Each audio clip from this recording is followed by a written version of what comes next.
دوستان، خوش آمدید به کانال پخت‌وپزهای خانگی. ما امروز همراه یک نمود فطیری ورقینی بی‌حد بالازه تیار میکنیم.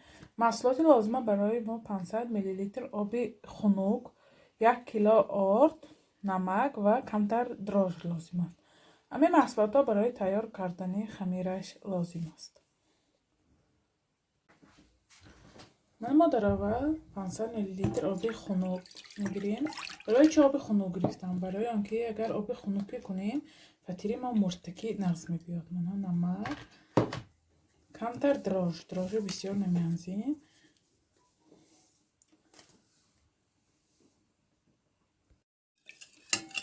محصولات ریخته میکنیم.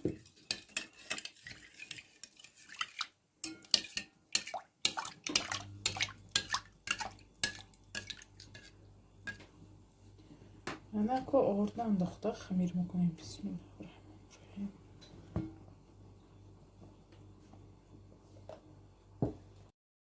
الرحیم. خمیری ما هم تیار شد. ما خمیر ما 15 دقیقه نگاه داریم. 15 دقیقه زیاد نه، خمیری ما سخت ورق نکند.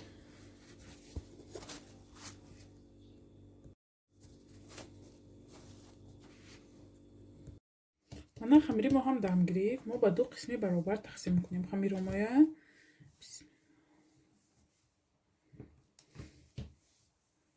هر یکشه زوالگیده میمونه.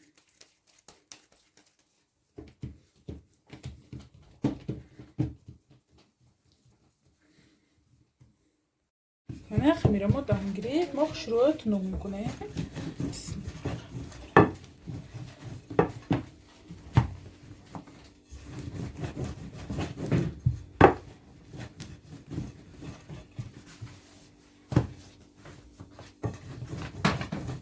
آرد زده تنوع کنیم. به حد شروع تنوع میشه.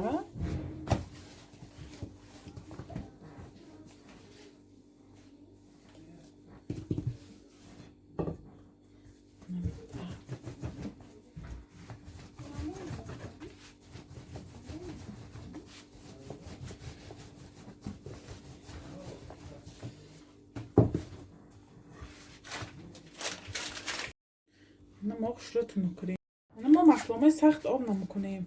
برای آنکه به حد ورقه شروع میتیه سخت آب نکنیم. ما میتر همه جاش به یک خیل میمالیم. من دویم قویت خمیرامایه با واشمه میگیریم. میپیچونیم دوتا خمیره یک تکریم. نه کشاوه کرد شروع میپیچونیم. به حد خمیرش ورقینی نغز میبیاد. اهمی سببی مسئله آب نکرم ما.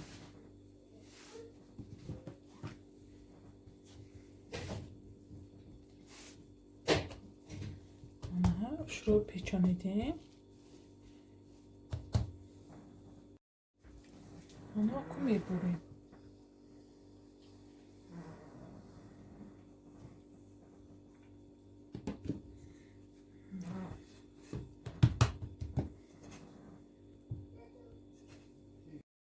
شروع به 4 قسم تقسیم کردیم. 4 قسم ما باید یه بار دیگه اما باید تقسیم کنیم.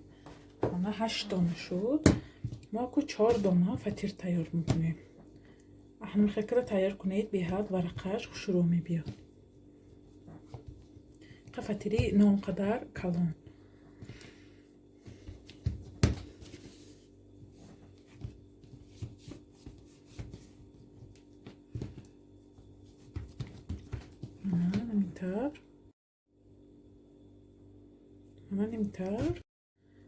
نمیتر فطیر چی میشه.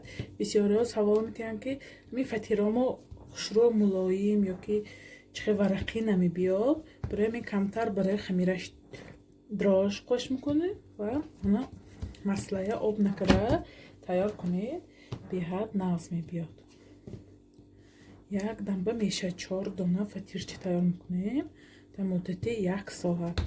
خانوبه نان نباشده میتونیم یک دنبه خسته کمتر خمیر شوریده 4 تا فطیرچی روغنین تیار کنیم.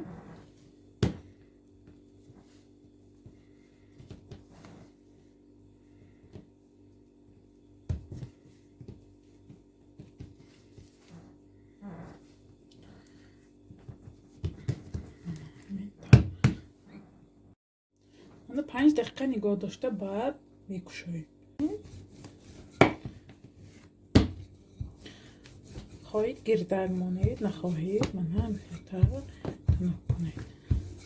نگاه کنید من روغناش ایستاده است. این روغنا آب شده دنی تفتاننده انمی ها ورق میتید.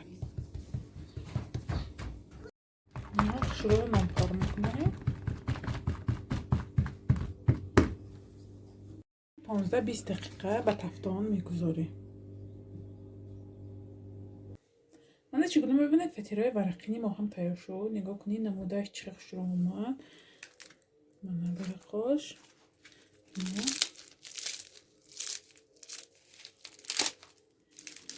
کنید وقتی شکستانه ورقاش توده میشه.